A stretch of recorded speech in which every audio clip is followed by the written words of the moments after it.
역시 삼류 국가. 눈 좀 왔다고 전용기가 불시착하다니. 프랑스 부르봉 왕가 후손 루이. 그는 한국을 깔보며 왔습니다. 아시아의 신흥부국 정도로 생각했죠. 하지만 폭설로 인천공항에 긴급 착륙한 순간 그의 오만함은 산산조각 났습니다. 불시착 3분 만에 제설차 12대가 도착했습니다. 파리 공항은 30분 걸리는데 말이죠. 하지만 진짜 충격은 서울에서 시작됐습니다. 새벽 4시 호텔 창밖에는 믿을 수 없는 광경이 펼쳐졌습니다. 70대 노인이 재벌 2세가 대기업 임원이 빗자루를 들고 거리로 쏟아져 나왔습니다. 이건 파리에선 상상도 못할 일이야. 영상 시작 전 구독과 좋아요로 응원해주시고 지금 어디에서 영상을 보고 계시는지 댓글 달아주세요. 역시 삼류국가야. 눈 좀 왔다고 비행기도 제대로 못 봤네. 저는 창밖을 보며 혀를 찼습니다. 제 이름은 루이 필리프 드 부르봉. 프랑스 부르봉 왕가의 후손이자 유럽 위기관리 전문가입니다. 지금 저는 전용기 안에서 인천공항 상공을 맴돌고 있었습니다. 기장에 긴급 방송이 나왔습니다. 승객 여러분, 서울에 폭설 경보가 발령되어 김포공항 착륙이 불가능합니다. 인천공항으로 긴급 회항합니다. 파리 명문 루이르 그랑 고등학교 학생 25명과 제 손녀 엠마가 불안해하기 시작했습니다. 저는 아시아 재난관리 시스템 견학차이들을 인솔해 한국에 온 참이었습니다. 솔직히 말하면 저는 한국을 그다지 높게 평가하지 않았습니다. 경제는 성장했지만 유럽이 수백 년간 쌓아온 행정 시스템과 비교할 바는 아니라고 생각했죠. 일본은 배울 게 좀 있었지만 한국은 글쎄요. 할아버지, 무서워요. 15살 손녀 엠마가 제 팔을 붙잡았습니다. 괜찮다, 엠마. 하지만 좀 오래 걸릴 거야. 이런 나라는 긴급 상황 대응이 느리거든. 창밖으로 보니 눈보라가 미친 듯이 휘몰아치고 있었습니다. 40cm는 좋게 쌓였을 겁니다. 파리에서도 이 정도 눈은 드물죠. 파리였으면 공항 폐쇄했을 거야. 한국은 무리해서 받으려다 사고라도 나겠어. 비행기가 가까스로 활주로에 내려앉았습니다. 충격이 꽤 컸습니다. 학생 몇몇이 비명을 질렀습니다. 저는 시계를 봤습니다. 밤 11시 47분. 자, 이제 얼마나 걸리나 보자. 파리 샤를드골 공항이라면 제설차 오는 데만 30분은 걸릴 텐데. 저는 팔짱을 끼고 앉았습니다. 아마 1시간은 기다려야 할 겁니다. 프랑스어 통역관. 그런 건 기대도 안 했죠. 영어로 대충 의사소통하면 다행일 겁니다. 그런데 3분. 딱 3분 만에 제설차 12대가 우리 비행기를 에워쌌습니다. 뭐야? 저는 눈을 의심했습니다. 주황색 회전등을 번쩍이며 제설차들이 일사불란하게 움직이고 있었습니다. 구급차 5대도 함께 도착했습니다. 저게 가능해? 우리는 계획에 없던 긴급 착륙인데 파리였다면 절대 불가능한 속도였습니다. 게다가 밤 12시 가까운 시간에 말이죠. 중앙본부에 보고하고 담당자 연락하고 지시 내리고 그것만 해도 20분은 걸립니다. 기내 방송이 나왔습니다. 그런데 놀랍게도 프랑스어였습니다. 루이 필리프 드 부르봉님을 비롯한 프랑스 승객 여러분 놀라셨죠? 인천공항입니다. 지금 제설 작업 중이니 잠시만 기다려 주십시오. 따뜻한 차와 담요를 준비했습니다. 저는 입이 떡 벌어졌습니다. 내 이름을? 어떻게? 엠마가 제 옆구리를 찔렀습니다. 할아버지. 저 사람이 할아버지 이름 알아요. 학생들도 웅성거리기 시작했습니다. 불과 5분 전까지 이 나라를 무시했던 제가 부끄러워지기 시작했습니다. 5분 뒤 비행기 문이 열렸습니다. 공항 직원 3명이 올라왔습니다. 맨 앞에 남자가 유창한 프랑스어로 말했습니다. 루이 드 부르봉님, 저는 인천공항 VIP 서비스팀 김민준입니다. 긴급 착륙으로 놀라셨죠? 승객분들 괜찮으십니까? 네.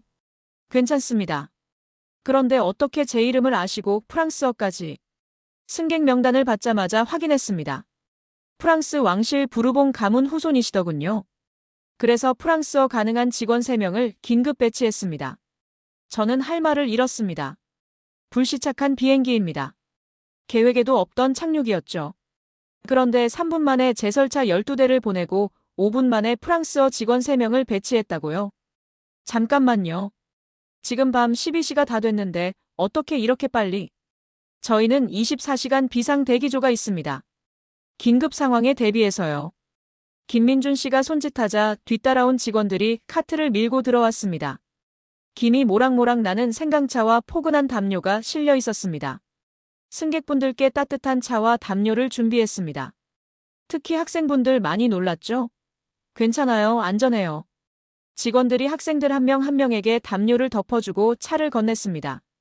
한 학생이 떨리는 프랑스어로 물었습니다. 감사합니다. 근데 이렇게 빨리 올 수 있어요? 저희는 항상 준비되어 있습니다. 손님의 안전이 최우선이니까요.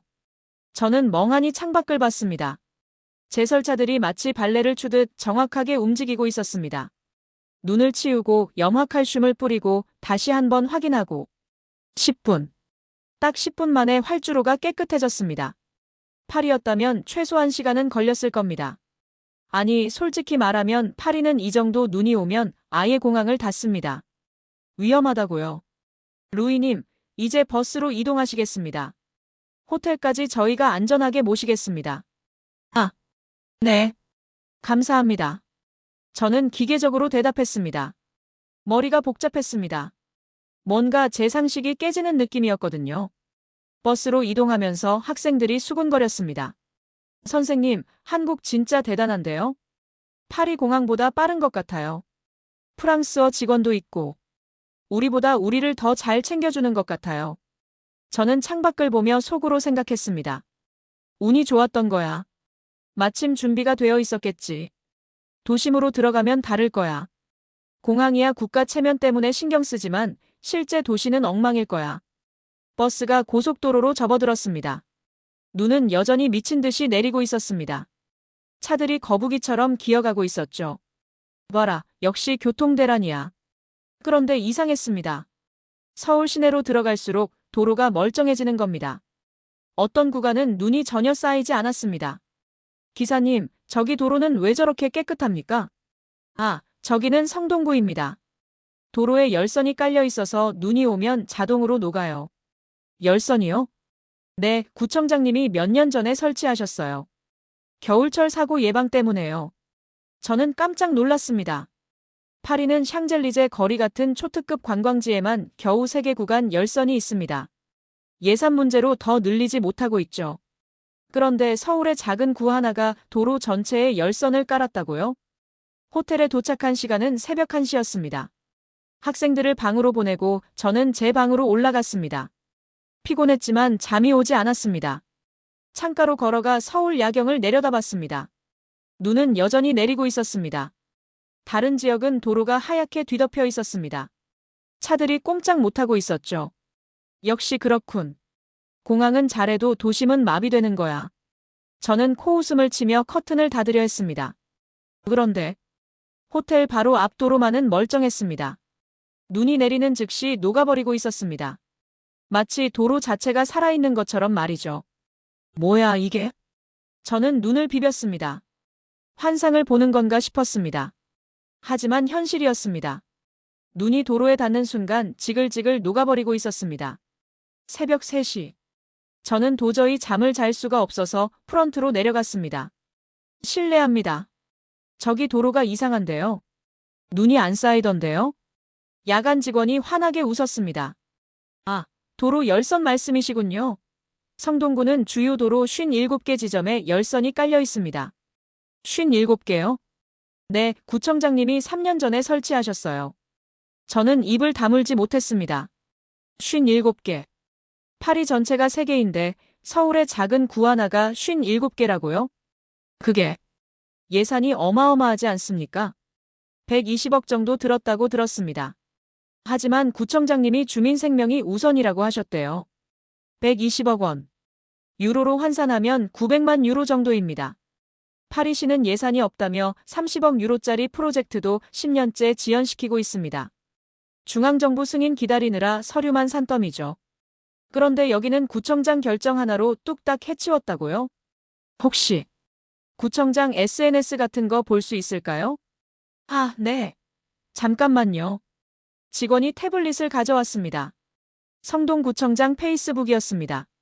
가장 최근 게시물. 4시간 전 밤 11시에 올라온 글이었습니다. 긴급 폭설 경보에 따라 성동구 전 공무원 비상근무 돌입. 도로 열선 57개소 전면 가동. 자동 염수 분사장치 가동 중입니다.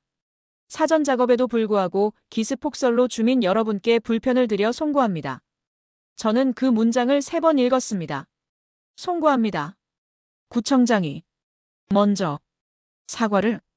프랑스에서 30년간 행정일을 해왔지만 책임자가 변명 없이 먼저 사과하는 모습은 본 적이 없었습니다. 항상 변명이 먼저였죠. 기상청 예보가 틀렸다. 중앙정부 예산이 부족했다. 예상외로 눈이 많이 왔다. 하지만 이 사람은 달랐습니다. 첫 문장이 송구합니다였습니다. 댓글들을 읽어봤습니다. 구청장님 고생 많으세요. 성동구 산다는 게 자랑스럽습니다.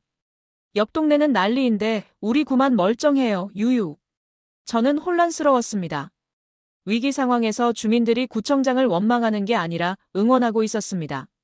직원분, 지금이라도 구청을 방문할 수 있을까요? 지금요? 새벽 3시인데요. 꼭 봐야 할 것 같습니다. 부탁드립니다. 직원은 난색을 표했지만 구청에 연락을 해줬습니다.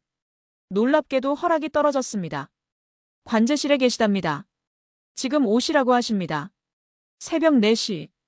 저는 택시를 타고 성동구청으로 향했습니다. 파리시장은 지금쯤 집에서 자고 있을 겁니다. 보좌관한테 전화나 한 통 받고요. 그런데 이 구청장은 새벽 4시에 관제실에 있다고요? 뭔가 제가 알던 상식이 무너지고 있었습니다.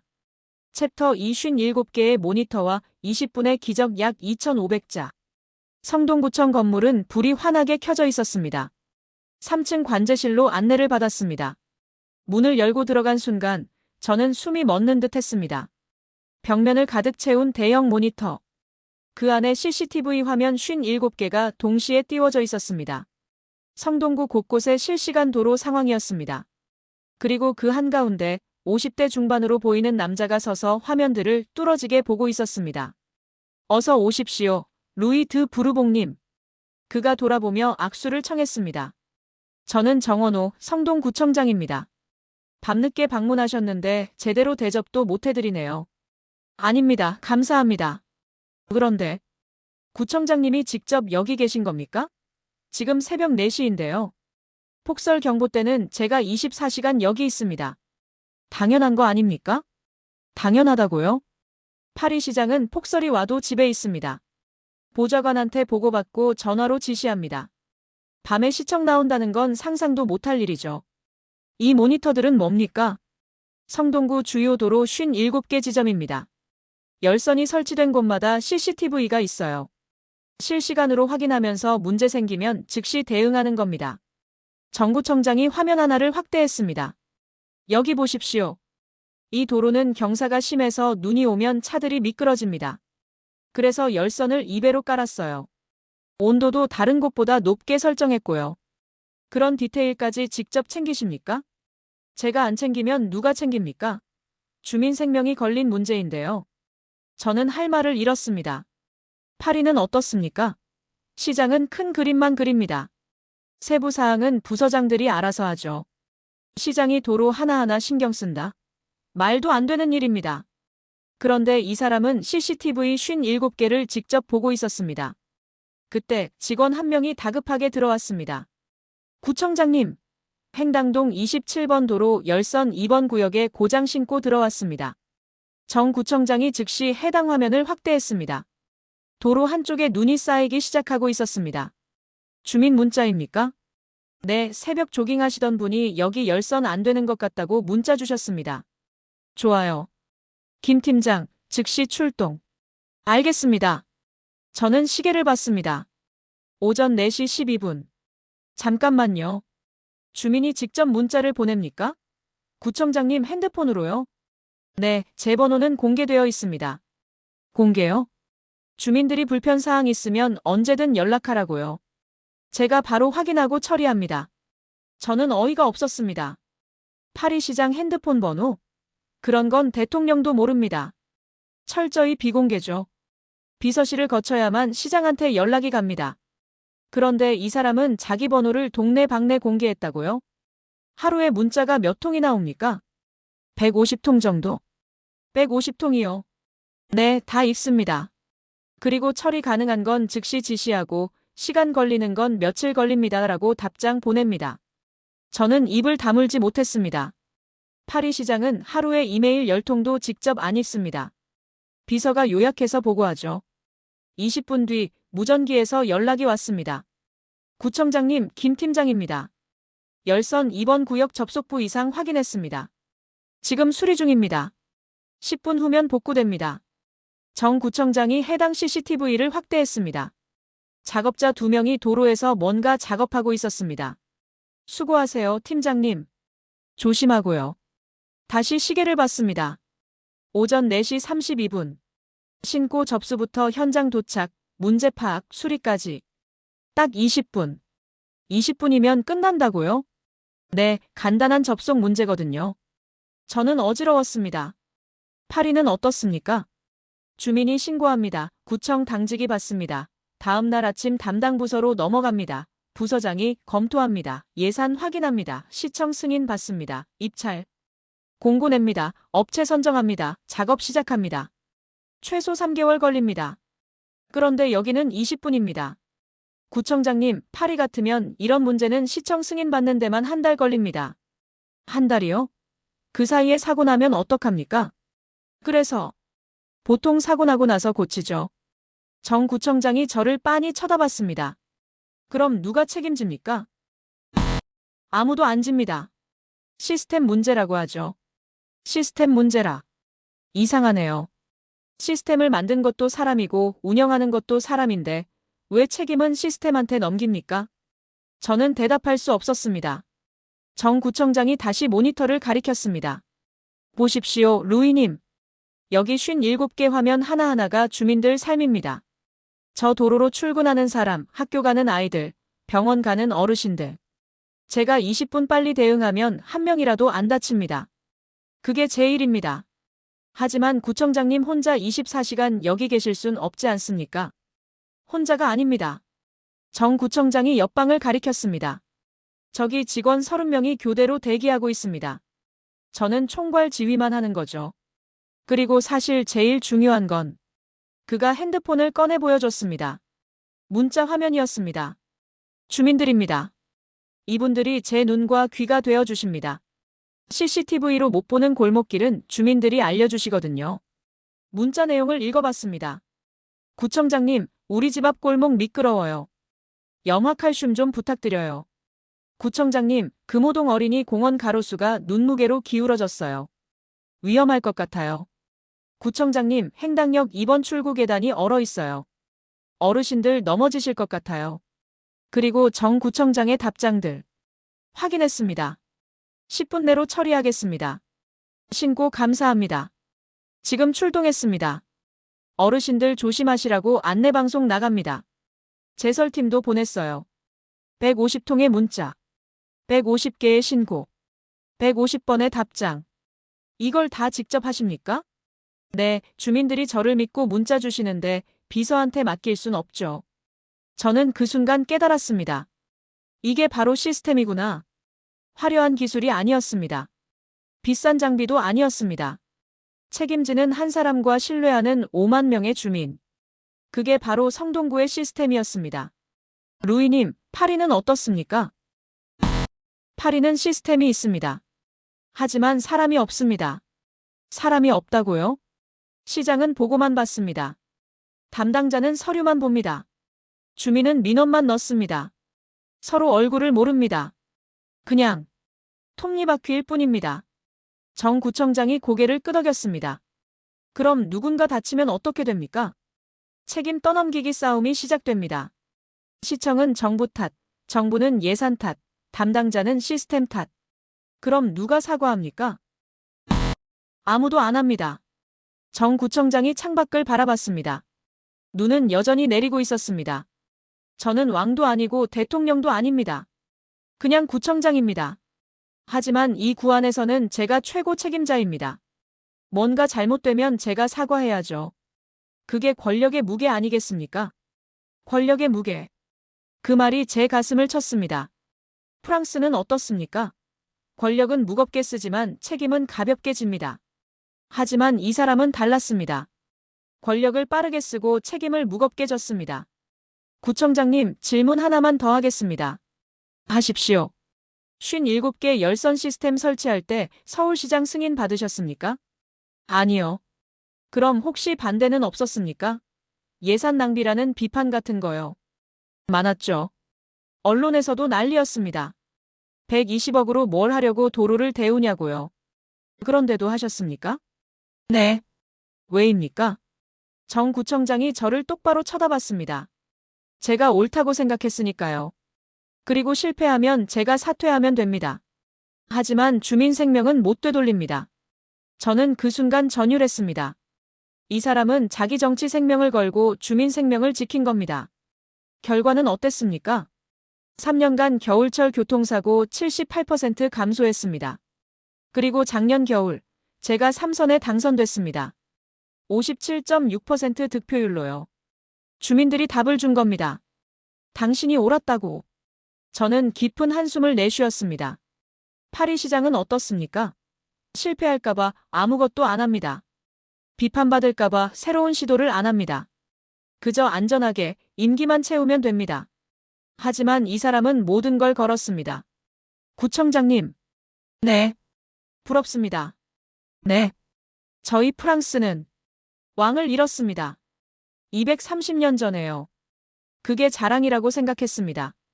왕정을 무너뜨린 혁명의 나라라고요. 하지만 오늘 알았습니다. 우리는 왕만 없앴지 왕처럼 일하는 법은 못 배웠습니다. 책임지는 법도 희생하는 법도요. 루이님, 구청장님은 왕이 아니지만 왕보다 책임집니다. 왕관이 없지만 주민들한테 더 큰 신뢰를 받습니다. 이게 진짜 선진국이군요. 정 구청장이 난처한 듯 웃었습니다. 과찬이십니다. 저는 그냥 제 일을 할 뿐입니다. 관제실을 나와 호텔로 돌아오는 길. 동이 트고 있었습니다. 도로는 깨끗했습니다. 밤새 내린 눈은 어디론가 사라지고 출근하는 사람들이 거리를 걷고 있었습니다. 저는 핸드폰을 꺼내 프랑스 동료들한테 메시지를 보냈습니다. 나는 한국에서 30년 만에 진짜 리더십을 봤다. 파리로 돌아가면 모든 걸 바꿔야겠다.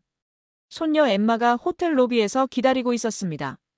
할아버지, 어디 갔다 오셨어요? 엠마, 할아버지가 중요한 걸 배웠단다. 뭔데요? 왕관보다 중요한 게 뭔지 말이야. 그날, 저는 프랑스 부르봉 왕가의 후손으로서 처음으로 왕이 아닌 사람한테 고개를 숙였습니다. 왕보다 위대한 구청장 앞에서 말입니다. 호텔방에 돌아와 잠깐 눈을 붙였습니다. 하지만 2시간도 못 자고 깼습니다. 머릿속이 복잡했거든요. 정원호 구청장의 얼굴이 계속 떠올랐습니다. 그 사람의 눈빛. 주민 하나하나를 직접 챙기는 그 진심. 파리에서는 한 번도 본 적 없는 리더십이었습니다. 오전 8시. 학생들을 깨워 아침 식사를 하러 내려갔습니다. 호텔 식당 창문으로 거리가 보였습니다. 눈은 여전히 내리고 있었지만 사람들은 평소처럼 출근하고 있었습니다. 선생님, 저기 봐요. 한 학생이 창밖을 가리켰습니다. 70대쯤 돼 보이는 할머니 한 분이 빗자루를 들고 가게 앞눈을 치우고 있었습니다. 허리가 굽으셨는데도 묵묵히 눈을 쓸고 계셨죠. 저 할머니 왜 저러세요? 구청 직원 아니잖아요. 글쎄, 나도 모르겠구나. 저는 학생들에게 말했습니다. 아침 먹고 밖에 나가보자. 직접 눈으로 확인해야겠다. 식사를 마치고 거리로 나섰습니다. 성동구 골목길이었습니다. 그리고 저는 믿을 수 없는 광경을 목격했습니다. 70대 할머니뿐만이 아니었습니다. 30대로 보이는 정장 입은 남자가 출근 전에 가게 앞눈을 치우고 있었습니다. 20대 청년이 빗자루를 들고 골목길을 쓸고 있었습니다. 심지어 비싼 차를 탄 50대 남자가 차에서 내려 삽으로 눈을 퍼내고 있었습니다. 저 사람들 뭐예요? 다 청소 아르바이트생들인가요? 학생 하나가 물었습니다. 아니야. 그냥 주민들인 것 같은데. 저는 할머니께 다가갔습니다. 실례합니다. 할머니, 왜 이렇게 일찍 나와서 눈을 치우세요? 할머니가 빗자루를 멈추고 저를 올려다봤습니다. 아이고, 외국분이시네. 왜긴 왜야. 내 가게 앞인데 내가 안 치우면 누가 치워. 하지만 구청에서 하는 거 아닙니까? 큰 길은 구청에서 하지. 근데 이런 골목길까지 언제 오겠어? 그럼 우리가 하는 거지. 힘드시지 않습니까? 힘들지. 근데 안 하면 더 힘들어. 저기 저 집에 휠체어 타는 할아버지 사는데 눈 쌓이면 병원도 못 가잖아. 저는 할머니가 가리킨 집을 봤습니다. 2층 빌라였습니다. 그분이 할머니 가족이십니까? 아니, 이웃이지. 근데 이웃이면 가족 아니겠어? 이웃이면 가족. 그 한마디가 제 가슴을 쿵 하고 쳤습니다. 파리는 어떻습니까? 옆집에 누가 사는지도 모릅니다. 10년을 살아도 인사 한 번 안 합니다. 각자 문 닫고 살죠. 그게 선진국의 삶이라고 배웠습니다. 하지만 여기는 달랐습니다. 그때 조금 떨어진 곳에서 목소리가 들렸습니다. 아저씨, 혼자 하시면 힘드시죠? 제가 도와드릴게요. 20대로 보이는 청년이 달려왔습니다. 비싼 브랜드 패딩을 입고 있었습니다. 재벌 2세쯤 되는 것 같았어요. 아이고, 괜찮아. 내가 왜? 아니에요, 제가 젊잖아요. 아저씨는 좀 쉬세요. 청년이 빗자루를 받아들고 거칠게 눈을 쓸기 시작했습니다. 비싼 옷이 눈물로 젖어도 개의치 않았습니다. 저는 청년에게 다가가 물었습니다. 학생, 왜 이렇게 하는 겁니까? 돈을 받습니까? 돈이요? 아니요. 그냥 하는 거죠. 그냥이요? 제 할아버지가 옛날에 이 동네에서 가게 하셨어요. 그때 이웃들이 많이 도와주셨대요. 아버지한테 들었어요. 그래서 저도 할 수 있을 때 하는 거예요. 은혜 갚기. 그것도 자기가 직접 받은 은혜도 아닌 할아버지가 받은 은혜를 손자가 갚고 있었습니다. 프랑스에는 없는 문화였습니다. 손녀 엠마가 제 옆으로 왔습니다. 할아버지, 여기 사람들 정말 신기해요. 저 아저씨 봐요. 엠마가 가리킨 곳에는 50대 남자가 있었습니다. 비싼 차에서 내려 삽으로 눈을 퍼내고 있었습니다. 저는 그에게 다가갔습니다. 실례합니다. 혹시 무슨 일 하시는 분입니까? 저요? 회사 다닙니다.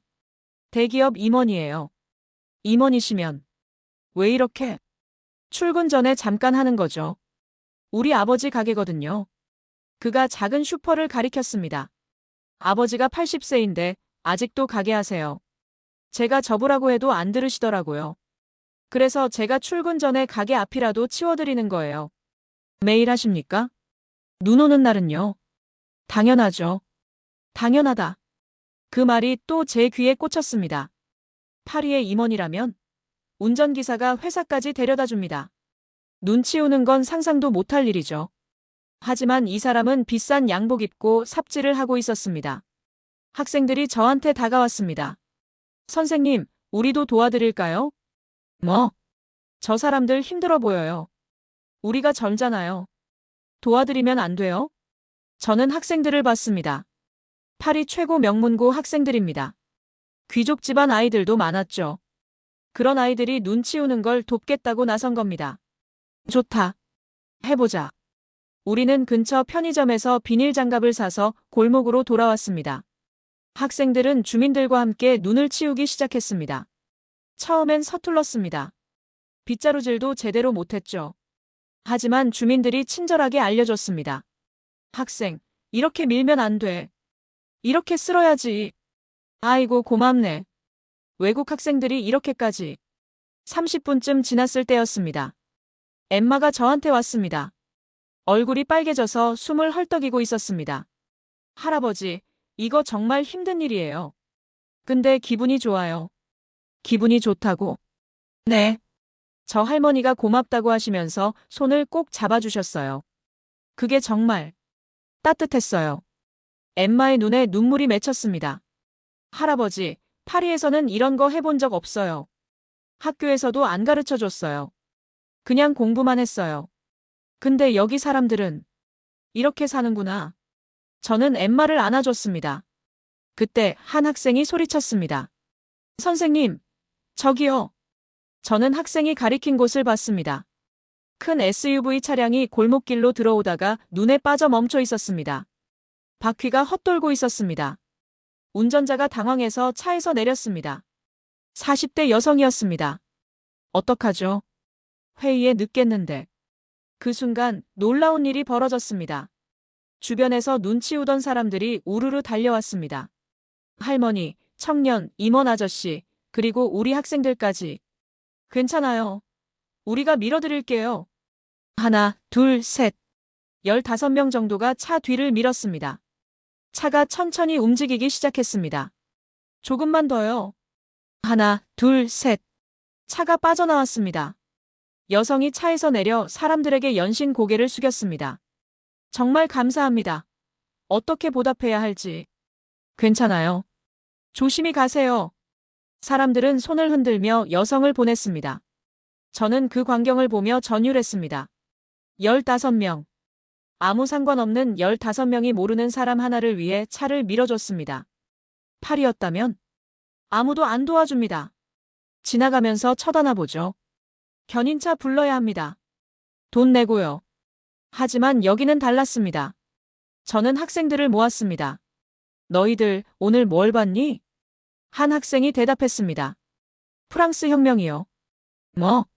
저희 1789년 프랑스 혁명을 배웠잖아요. 자유, 평등, 박애. 근데 그게 여기 있어요. 다른 학생이 거들었습니다. 할머니도, 청년도, 부자도, 외국인인 우리도 똑같이 눈을 치웠어요. 그게 평등이에요. 또 다른 학생이 말했습니다. 아까 차 밀어준 거 봤어요? 모르는 사람인데도 다들 도와줬어요. 그게 박애예요. 엠마가 제 손을 잡았습니다. 할아버지, 우리 선조들이 꿈꿨던 게 여기 있어요. 베르사유 궁전에는 없었는데 서울 골목길에 있어요. 저는 할 말을 잃었습니다. 맞았습니다. 프랑스는 1789년 혁명으로 왕을 죽였습니다. 자유, 평등, 박애를 외쳤죠. 하지만 230년이 지난 지금 우리는 뭘 했습니까? 자유는 방종이 됐습니다. 평등은 무관심이 됐습니다. 박애는 사라졌습니다. 각자 문 닫고 살면서 이게 선진국이라고 착각했습니다. 하지만 진짜 혁명은 여기서 일어나고 있었습니다. 왕관도 없고 혁명도 없었지만 사람들은 서로를 돌보고 있었습니다. 저는 하늘을 올려다봤습니다. 눈은 여전히 내리고 있었습니다. 하지만 춥지 않았습니다. 이 거리의 온기가 저를 감싸고 있었으니까요. 선생님, 우리 내일도 올 수 있어요? 한 학생이 물었습니다. 왜? 더 배우고 싶어요. 학교에서 못 배운 거요. 저는 웃었습니다. 그래, 내일도 오자. 우리 할 일이 많으니까. 그날 저녁 호텔로 돌아와 일기를 썼습니다. 오늘 나는 230년 전 우리 선조가 꿈꿨던 혁명을 봤다. 단두대 위에서가 아니라 눈 쌓인 골목길에서. 프랑스는 왕을 죽여서 혁명을 이뤘다고 생각했다. 하지만 한국은 왕 없이도 혁명을 이뤘다. 서로를 왕처럼 대하는 것, 그게 진짜 혁명이었다. 엠마가 옆에서 물었습니다. 할아버지는 왕이었죠? 응, 루이 16세. 단두대에서 처형당하셨지. 슬퍼요? 예전엔 슬펐어. 하지만 지금은 이해가 돼. 왜요? 왕이 되는 것보다 중요한 게 있다는 걸 배웠거든. 이웃을 돌보는 것, 책임지는 것, 함께 사는 것. 그게 왕관보다 위대한 거야. 엠마가 제 손을 꼭 잡았습니다. 할아버지, 저도 그런 어른 될래요. 그래, 엠마. 넌 할 수 있어. 그날 밤, 저는 처음으로 편안하게 잠들 수 있었습니다. 30년간 가슴에 담아왔던 뭔가가 조금씩 풀리는 느낌이었습니다. 다음 날 아침, 정원호 구청장한테서 연락이 왔습니다. 루이님, 시간 되시면 점심 한번 하시죠. 영광입니다. 점심 약속 장소는 성동구의 작은 한식당이었습니다. 화려하지 않았지만 깨끗했습니다. 여기는 제가 자주 오는 곳입니다. 음식이 정갈해요. 우리는 된장찌개와 김치찌개를 주문했습니다. 음식이 나오는 동안 정 구청장이 물었습니다. 어제 우리 동네 골목길에 계셨다면서요? 학생들하고요. 네, 눈 치우는 걸 도왔습니다. 감사합니다. 주민들이 좋아하시더라고요. 외국 학생들이 도와줘서요. 아닙니다. 오히려 저희가 배웠습니다. 정 구청장이 고개를 갸웃했습니다. 뭘 배우셨는데요? 저는 잠시 망설이다가 입을 열었습니다. 제 이야기를 좀 해야 할 것 같습니다.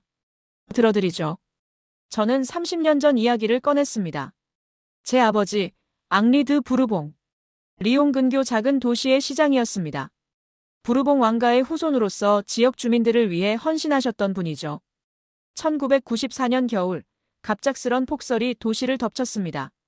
기상청 예보는 20cm였지만 실제로는 50cm가 쌓였습니다. 아버지는 몇 달 전부터 제설 예산 증액을 파리 중앙정부에 요청했습니다. 하지만 번번이 거절당했죠. 예산이 부족하다, 내년을 기다려라. 결국 비극이 일어났습니다. 제설이 안 된 도로에서 차량이 미끄러졌습니다. 전봇대를 들이받았고 승객 3명이 목숨을 잃었습니다. 언론이 들끓었습니다. 의회는 아버지를 소환했습니다. 시장, 왜 제설을 제대로 안 했소? 예산이 부족했습니다. 파리에 요청했지만 변명 말고 책임이나 지시오. 아버지는 끝까지 파리 정부를 탓하지 않으셨습니다. 제 불찰입니다. 그 한마디만 하시고 사퇴하셨습니다. 10년 뒤 아버지는 쓸쓸히 세상을 떠나셨습니다. 억울함을 품은 채로요. 저는 그때 아버지를 원망했습니다. 왜 진실을 말하지 않으셨어요? 왜 파리 정부가 예산을 안 줬다고 말하지 않으셨어요? 어머니가 제 손을 잡으며 말씀하셨습니다. 내 아버지는 부르봉 가문의 마지막 자존심을 지키신 거야. 변명하지 않는 것, 그게 왕가의 명예란다. 하지만 저는 이해할 수 없었습니다. 명예가 뭡니까? 목숨보다 중요합니까? 그 뒤로 저는 위기관리 전문가가 됐습니다. 아버지처럼 억울하게 희생당하는 사람이 없도록 시스템을 바꾸겠다고 다짐했죠. 30년간 유럽 각국의 재난 시스템을 연구했습니다. 논문도 쓰고 정부에 자문도 했습니다. 하지만 바뀌는 건 없었습니다. 여전히 시장들은 변명했습니다. 여전히 중앙정부는 예산을 깎았습니다. 여전히 주민들만 피해를 봤습니다. 저는 지쳐갔습니다. 아버지가 옳았던 걸까? 시스템은 바꿀 수 없는 걸까? 그렇게 30년이 흘렀습니다. 그리고 이번에 한국에 왔습니다. 정 구청장은 제 이야기를 조용히 듣고 있었습니다. 그래서 어제 저한테 부럽다고 하신 거군요. 네. 아버님께서 받았어야 할 대우를 제가 받고 있다고 생각하신 거죠? 네. 정 구청장이 된장찌개를 한 숟가락 떴습니다. 루이님, 제 생각을 말씀드려도 될까요? 물론입니다. 아버님은 틀리지 않으셨습니다. 네. 변명하지 않으신 게 옳았어요. 책임자는 변명하면 안 됩니다. 저는 당황했습니다. 하지만 진짜 원인은 파리 정부였잖아요. 예산을 안 준 게 문제였잖아요. 맞습니다. 파리 정부가 잘못했죠. 하지만 그래도 아버님이 책임지신 게 옳았어요. 이해가 안 됩니다. 정 구청장이 저를 똑바로 봤습니다. 책임자는 2가지를 해야 합니다. 첫째, 일이 잘 되게 만들기. 둘째, 일이 잘못되면 책임지기. 아버님은 둘째를 하신 겁니다. 하지만 억울하잖아요. 억울하죠. 당연히 억울합니다. 하지만 그게 권력의 무게입니다. 정 구청장이 물잔을 내려놓았습니다. 루이님, 제 이야기도 들어보시겠습니까? 네, 말씀해 주십시오. 정 구청장이 입을 열었습니다. 저도 실패한 적 있습니다. 5년 전이에요. 무슨 일이었습니까? 폭우가 왔어요. 예상보다 2배나 많이 왔죠. 하수도가 막혀서 지하 상가가 침수됐습니다. 피해가 컸습니까? 다행히 인명피해는 없었습니다.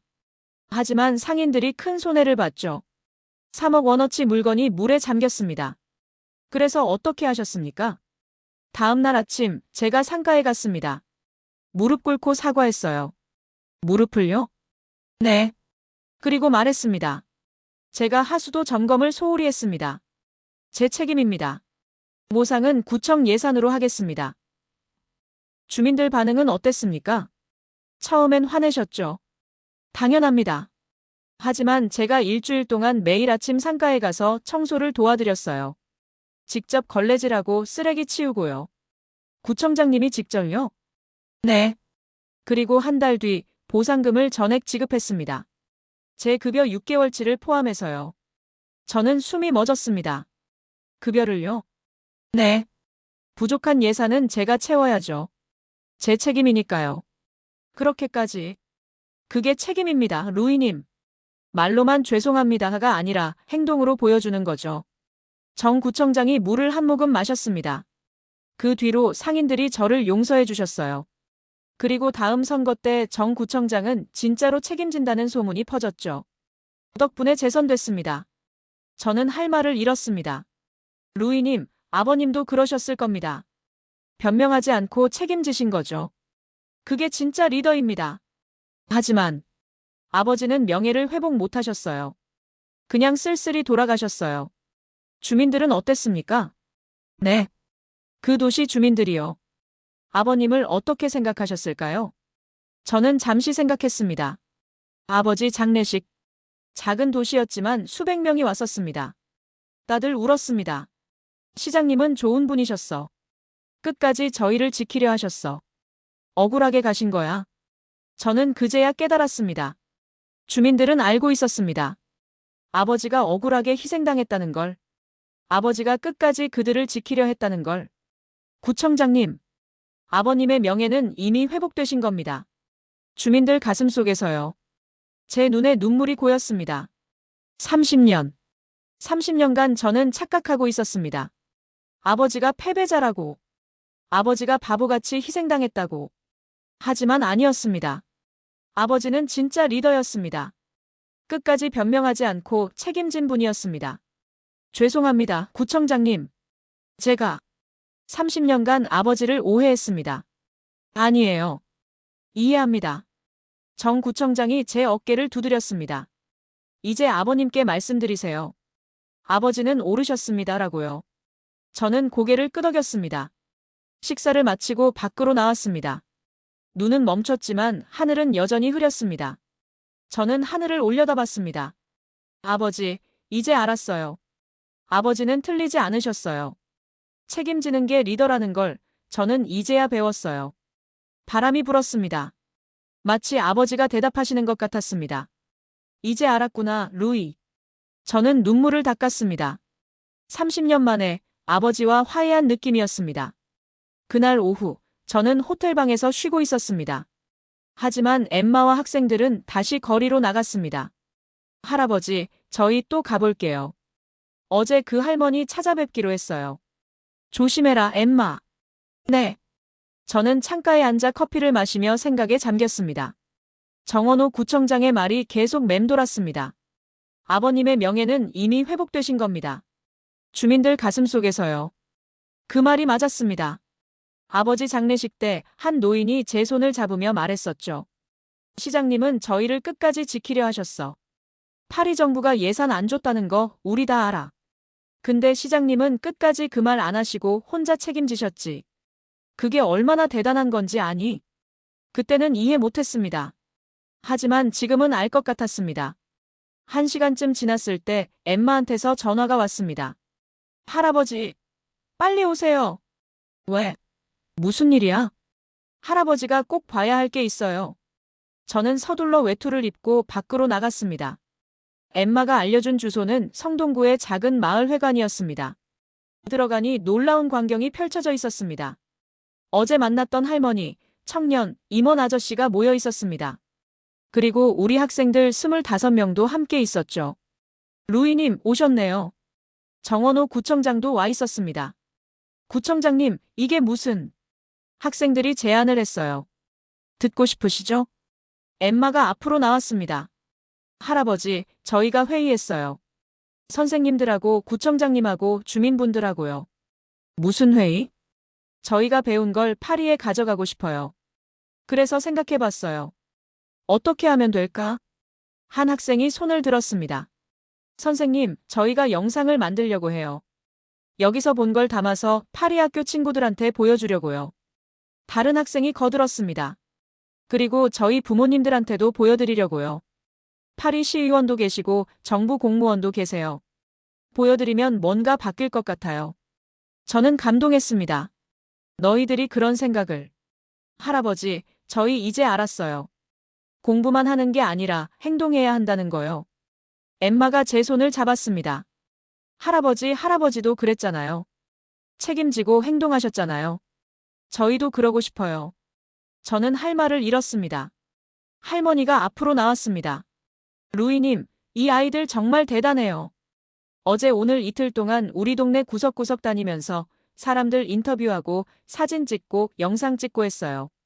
청년이 웃으며 말했습니다. 이 친구들 덕분에 저도 뭔가 깨달았어요. 우리가 당연하게 하는 일이 외국 사람들한테는 기적처럼 보인다는 거요. 임원 아저씨가 거들었습니다. 저도 그래요. 매일 하던 일인데 이 친구들이 대단하다고 하니까 뿌듯하더라고요. 정 구청장이 노트북을 열었습니다. 학생들이 만든 영상 초안이에요. 한번 보시죠. 화면이 켜졌습니다. 타이틀이 떴습니다. 서울의 기적 마이너스 프랑스 학생들이 본 한국의 진짜 힘. 첫 장면은 인천공항이었습니다. 3분. 불시착한 비행기에 제설차가 도착하는데 걸린 시간입니다. 파리는 30분 걸립니다. 두 번째 장면은 성동구 도로였습니다. 57개. 작은 구 하나에 깔린 도로 열선 개수입니다. 파리 전체는 3개입니다. 세 번째 장면은 골목길이었습니다. 영원. 주민들이 눈을 치우며 받는 돈입니다. 하지만 모두가 나섭니다. 왜일까요? 할머니 인터뷰가 나왔습니다. 이웃이면 가족이잖아. 가족이 힘들면 도와줘야지. 청년 인터뷰. 할아버지가 받은 은혜를 제가 갚는 거예요. 당연한 거죠. 임원 아저씨 인터뷰. 우리 아버지 가게예요. 제가 안 도우면 누가 도와요? 마지막 장면은 정원호 구청장이었습니다. 책임자는 변명하면 안 됩니다. 일이 잘못되면 제가 책임집니다. 그게 권력의 무게입니다. 영상이 끝났습니다. 저는 눈물을 닦았습니다. 잘 만들었구나, 엠마. 할아버지, 이거 파리에 가져가서 많은 사람들한테 보여줄 거예요. 한 학생이 말했습니다. 선생님, 저희 부모님 중에 파리시 의원이 3분 계세요. 보여드리면 관심 가지실 것 같아요. 다른 학생이 거들었습니다. 저희 아버지는 프랑스 교육부 공무원이세요. 이거 학교 교육에 넣어달라고 할 거예요. 저는 학생들을 봤습니다. 2주 전만 해도 이 아이들은 그저 공부만 하는 귀족 집안 학생들이었습니다. 하지만 지금은 달랐습니다. 눈빛이 살아있었습니다. 뭔가를 바꾸고 싶어하는 열정이 보였습니다. 구청장님. 네, 루이님. 감사합니다. 우리 아이들이 여기서 진짜 교육을 받았습니다. 아니에요. 저야말로 감사하죠. 이 친구들 덕분에 우리 주민들도 자부심을 느꼈으니까요. 할머니가 학생들에게 음료수를 나눠줬습니다. 얘들아, 고생 많았어. 파리 가서도 건강하게 지내라. 할머니, 저희 다음에 또 올게요. 그래, 언제든 와. 할머니가 김치찌개 끓여줄게. 학생들이 환호했습니다. 청년이 학생들 어깨를 두드렸습니다. 너희들 진짜 대단해. 나도 너희 나이 때는 아무 생각 없이 살았는데. 오빠도 대단해요. 매일 아침 눈 치우시잖아요. 그게 대단한 거였어? 프랑스에서는 상상도 못할 일이에요. 임원 아저씨가 명함을 꺼냈습니다. 얘들아, 나중에 한국 오면 연락해. 내가 회사 구경시켜줄게. 정말요? 감사합니다. 그 모습을 보며 저는 생각했습니다. 이게 진짜 교육이구나. 교실에서 책으로 배우는 게 아니라 현장에서 사람들을 만나며 배우는 것. 지식이 아니라 지혜를 배우는 것. 시험 점수가 아니라 삶의 태도를 배우는 것. 엠마가 제 옆에 왔습니다. 할아버지, 저 결심했어요. 뭘? 나중에 커서 할아버지처럼 될 거예요. 할아버지처럼? 네. 사람들을 도와주는 사람이요. 구청장님처럼, 할머니처럼, 오빠처럼. 책임지는 어른이 될 거예요. 저는 엠마를 안아줬습니다. 넌 할 수 있어, 엠마. 할아버지가 믿어. 할아버지도 그런 분이었죠? 책임지는 어른이요. 그래, 그러셨어. 그럼 저는 할아버지 닮은 거네요. 저는 눈물을 참을 수 없었습니다. 그렇습니다. 아버지의 피가 엠마한테 흐르고 있었습니다. 책임지는 리더의 DNA가 전해지고 있었습니다. 할아버지, 울지 마세요. 기쁜 날인데요. 아니야, 엠마. 할아버지는 지금 정말 행복해. 그날 저녁, 우리는 작은 송별회를 열었습니다. 마을회관에서 주민들과 학생들이 함께 모였습니다. 할머니가 김치찌개를 끓여오셨고, 청년이 피자를 사왔고, 임원 아저씨가 과일을 준비했습니다. 정원호 구청장도 참석했습니다. 루이님, 짧은 시간이었지만 좋은 인연이었습니다. 저야말로 감사합니다. 제 인생이 바뀌었습니다. 과찬이세요. 아닙니다. 진심입니다. 30년간 품고 있던 응어리가 풀렸습니다. 정 구청장이 술잔을 들었습니다. 그럼 건배하시죠. 루이님의 아버님을 위해서요. 아버지를 위해서. 우리는 잔을 부딪혔습니다. 학생들이 노래를 불렀습니다. 프랑스 민요였습니다. 주민들이 박수를 쳤습니다. 할머니가 학생들에게 손수건을 하나씩 나눠줬습니다. 얘들아, 이거 할머니가 직접 수놓은 거야. 가져가라. 할머니, 감사합니다. 학생들이 할머니를 안아드렸습니다. 그 모습을 보며 저는 생각했습니다. 국경이 뭡니까? 언어가 뭡니까? 진심은 통합니다. 마음은 국경을 넘습니다. 그날 밤 호텔로 돌아와 침대에 누웠습니다. 엠마가 옆방에서 왔습니다. 할아버지, 잠 안 와요? 너도? 네. 너무 기쁜데 잠이 안 와요. 엠마가 제 침대에 앉았습니다. 할아버지, 우리 파리 가서 뭐 할까요? 영상을 많은 사람들한테 보여줘야지. 그럼 파리도 바뀔까요? 글쎄, 바뀌었으면 좋겠어요. 여기처럼요. 저는 엠마의 손을 잡았습니다. 엠마, 바뀔 거야. 우리가 바꿀 거야. 어떻게요? 우리가 행동하면 돼. 구청장님처럼 할머니처럼 말이야. 할아버지도 같이요? 물론이지. 할아버지도 이제 시작이야. 엠마가 환하게 웃었습니다. 좋아요. 우리 같이 해요. 그래, 우리 같이 하자. 그날 밤 저는 꿈을 꿨습니다.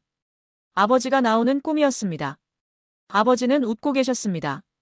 잘했다, 루이. 이제 내 차례야. 네, 아버지. 이제 제가 할게요. 한국에서의 마지막 날이 밝았습니다. 오늘 저녁 비행기로 파리로 돌아가야 했습니다. 아침 일찍 정원호 구청장한테서 전화가 왔습니다. 루이님, 마지막으로 한 곳만 더 보여드리고 싶은데 괜찮으시겠습니까? 물론입니다. 성동구 산업안전기동대인데요. 제가 자랑하고 싶은 곳입니다. 산업안전기동대. 처음 듣는 이름이었습니다. 1시간 뒤 저와 엠마 그리고 학생 몇 명은 작은 사무실에 도착했습니다. 문패에 성동구 산업안전기동대라고 적혀 있었습니다. 안에는 30대 초반으로 보이는 직원 5명이 있었습니다. 소개합니다. 우리 기동대원들입니다. 한 직원이 악수를 청했습니다. 안녕하세요. 저는 박민수입니다. 반갑습니다. 근데 산업안전기동대가 정확히 뭐라는 곳입니까? 정 구청장이 설명했습니다. 성동구에는 30인 미만 소규모 사업장이 많습니다. 이런 곳은 산업재해의 사각지대예요. 법적으로 안전관리자를 둘 의무가 없거든요. 아, 그래서. 네. 그래서 우리 구청이 직접 나섭니다. 기동대가 사업장을 방문해서 위험 요인을 점검하고 개선 방안을 알려주고 필요하면 장비도 지원합니다. 저는 감탄했습니다. 그건 중앙정부가 해야 하는 일 아닙니까? 그래야죠. 하지만 안 하니까 우리가 하는 겁니다. 예산은요? 구청 예산으로 합니다. 연간 3억 정도 들어가요. 3억. 유로로 하면 230만 유로 정도입니다. 파리시는 예산 없다며 아무것도 안 하는데 여기는 구청이 자체 예산으로 주민 안전을 챙기고 있었습니다. 박민수 대원이 말했습니다. 오늘 현장 점검 나가는데 같이 가시겠습니까? 가도 됩니까? 물론이죠. 오히려 좋습니다. 우리는 기동대 차량을 타고 성동구의 작은 인쇄소로 향했습니다.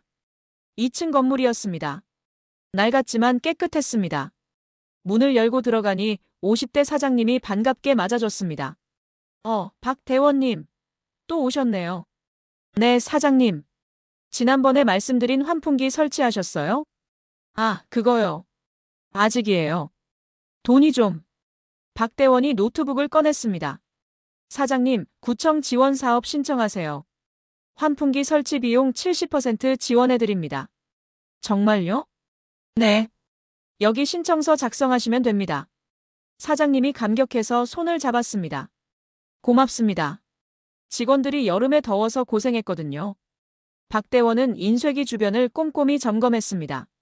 사장님, 여기 전선 피복이 벗겨졌네요. 이거 위험합니다. 교체하세요. 알겠습니다. 그리고 여기 소화기 위치가 잘못됐어요.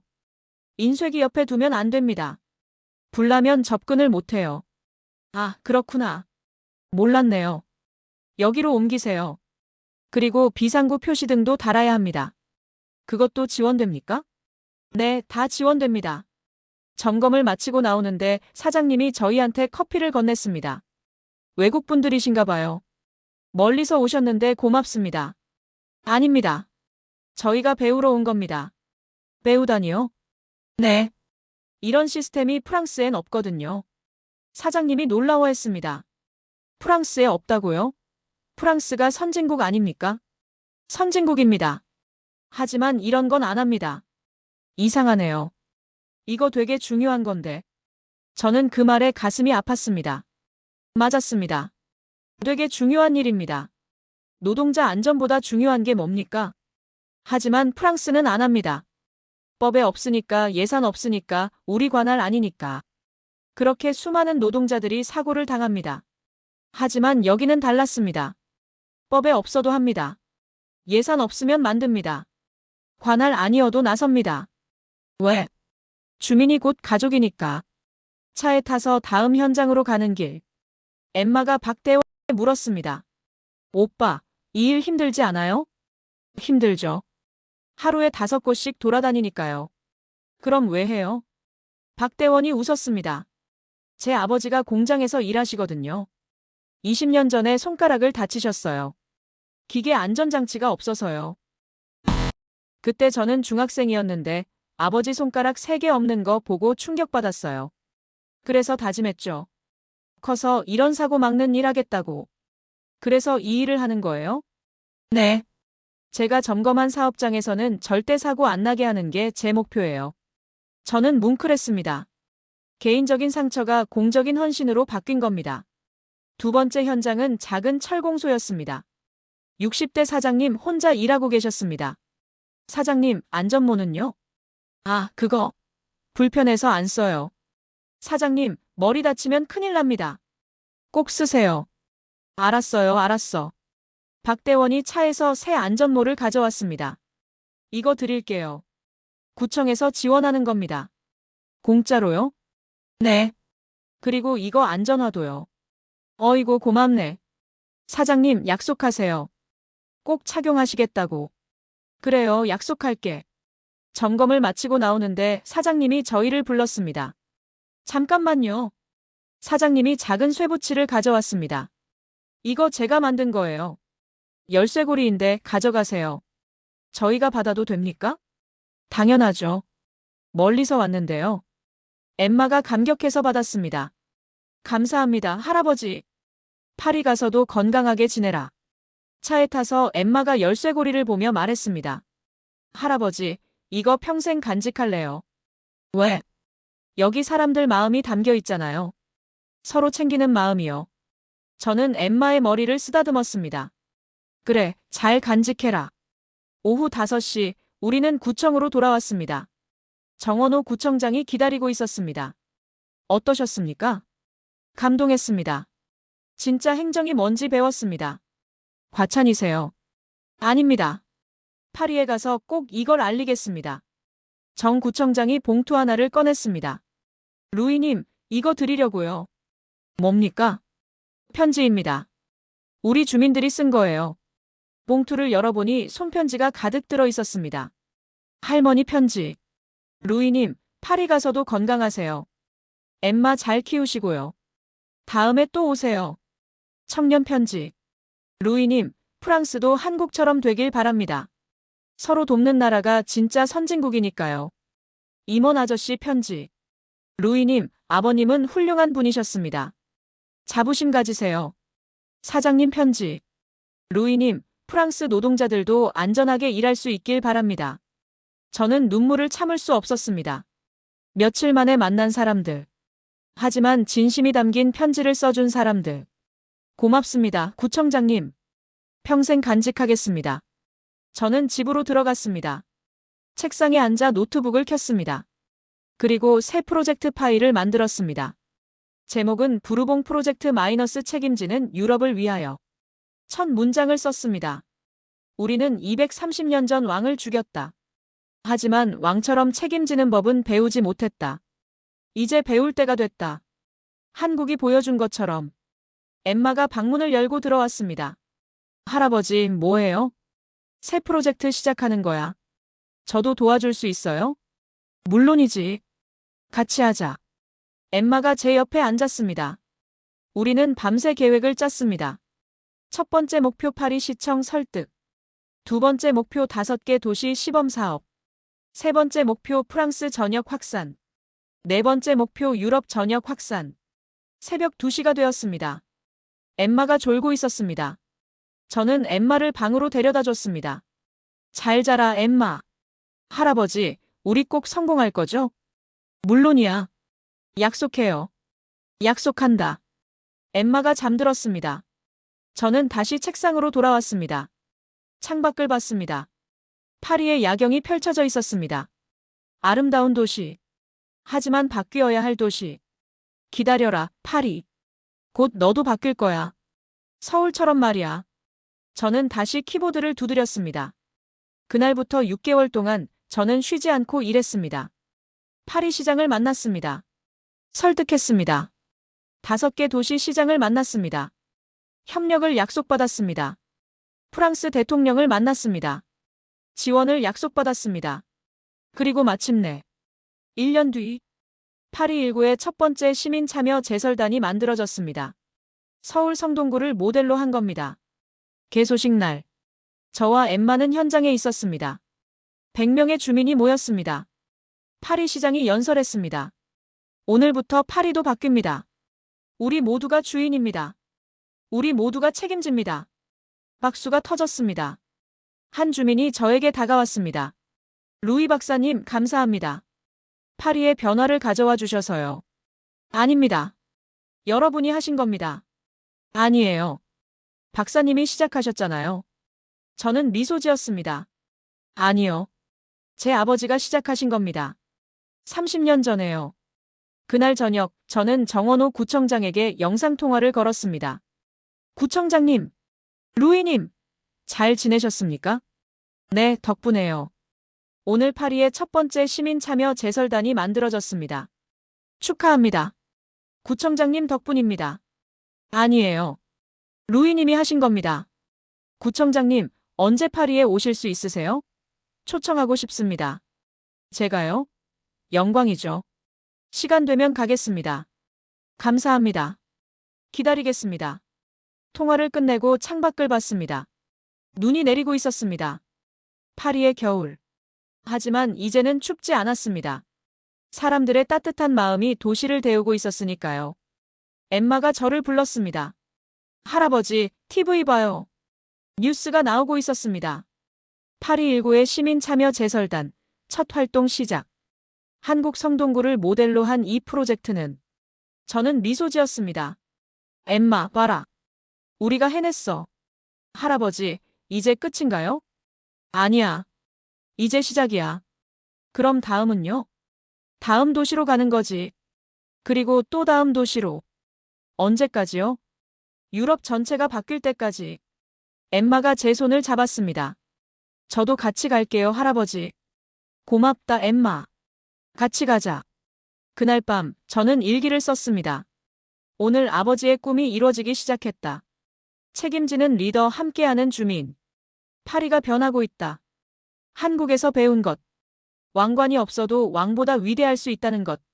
그것을 이제 유럽에 전한다. 부르봉 가문의 새로운 왕관. 그것은 금이나 보석이 아니다. 책임과 배려, 그리고 공동체 정신이다. 대한민국, 당신이 준 선물을 잘 간직하겠다. 그리고 전 세계에 나눠주겠다. 감사합니다. 그리고 사랑합니다. 자, 여러분. 오늘 들려드린 이야기 어떠셨습니까? 프랑스 부르봉 왕가의 후손이 한국에서 30년 묵은 응어리를 풀었습니다. 왕관보다 위대한 것은 책임이라는 것을요. 기술이 아니라 사람이, 돈이 아니라 마음이, 시스템이 아니라 진심이 도시를 살린다는 것을요. 서울 성동구의 작은 기적이 태평양을 건너 유럽을 바꾸기 시작했습니다. 이것이 바로 대한민국입니다. 우리는 왕이 없지만 모두가 왕처럼 책임집니다. 궁전이 없지만 골목마다 따뜻한 마음이 있습니다. 요즘 날씨가 많이 춥습니다. 여러분 건강 조심하시고요. 이웃도 한번 살펴봐 주세요. 혹시 도움이 필요한 분은 없는지요? 우리의 작은 관심이 누군가에게는 큰 힘이 됩니다.